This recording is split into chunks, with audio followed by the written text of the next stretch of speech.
Good morning. So today we are going to discuss about the oral hypoglycemic agent. Now, before we go into the oral hypoglycemic agent, what is diabetes mellitus? Now, diabetes mellitus, it is a group of metabolic disorder characterized by hyperglycemia and glucose intolerance. This condition arises due to the metabolic disturbance of the carbohydrate, fat and protein metabolism caused by the imperfection of the insulin release, insulin action or both. So already we have seen that what is the effect of insulin on carbohydrate, fat and protein metabolism. So due to the insulin release or insulin action or both, if there is a disturbance into this you can say that metabolism of the carbohydrate, fat and protein, it may cause the diabetes mellitus. In this condition, hyperglycemia, it is one of the sign of the diabetes mellitus. Now, diabetes mellitus mainly classified into four types. Type 1 diabetes mellitus, insulin dependent diabetes mellitus, IDDM. Now, what is meant by the insulin dependent diabetes mellitus? In this case of the diabetes mellitus, what is happening? The all beta cell, it is destroyed. It is maybe a one type of the autoimmune disorder. Now, if the beta cell is destroyed, there is no insulin production. There is the absolute deficiency of the insulin. Coming to the type 2 diabetes mellitus, NIDDM, that means non-insulin dependent diabetes mellitus. In this case, it may occur due to the resistance to the insulin action. That means insulin is available but body cells are not you can considering the insulin. So that is the insulin resistance or maybe decrease into the insulin release. Next is other specific type, maybe due to the disease, you can surgery if something is happen and that it is causing the diabetes mellitus. Next is gestational diabetes mellitus. This is mainly happened into the third trimester of the pregnancy, that means after 28 weeks. In this condition, due to the cortisol and other hormonal secretion, the pregnant woman may develop the diabetes-like syndrome, that means increased blood sugar level. But after the delivery of the baby, again the blood sugar level comes down into the normal. So that is, you can say that gestational diabetes mellitus.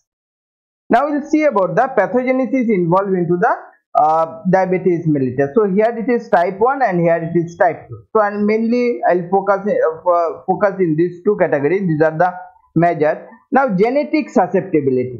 Genetic susceptibility is one of the reason for the autoimmune process. Autoimmune process.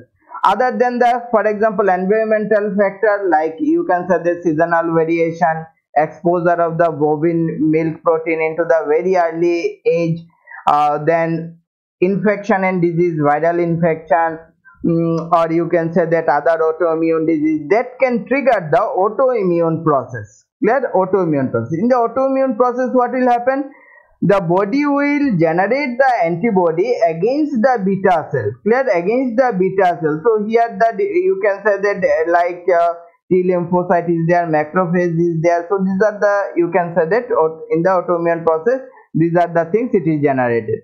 And as a result, there is a destruction of the beta cell. So if the beta cell is destroyed, what will happen? It will cause the type 1 diabetes mellitus.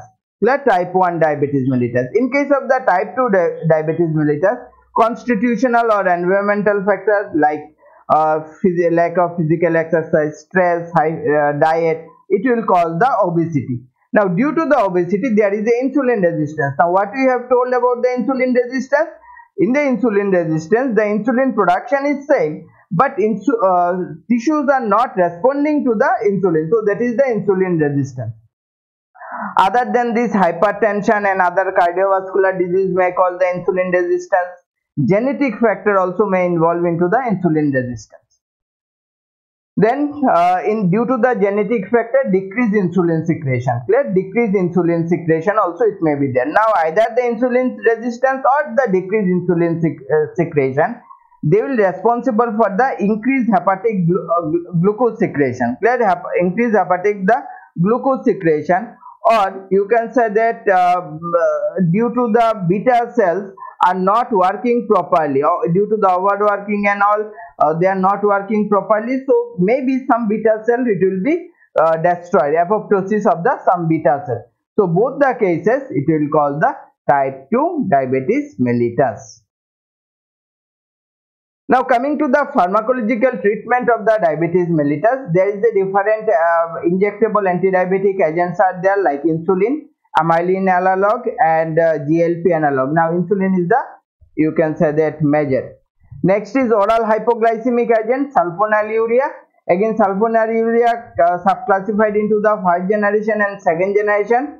First generation is tolbutamide and second generation glipramide, gliclazide, these are the drugs.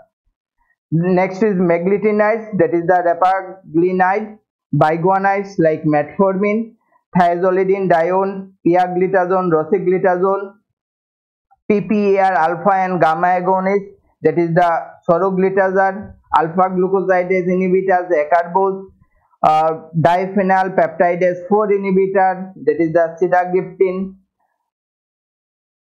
sodium glucose cotransport 2 inhibitor, this is the canagliflozin type of the drugs are there. So this is the different pharmacological treatment. In the next video we are going to focus on the mechanism of action of oral hypoglycemic agent.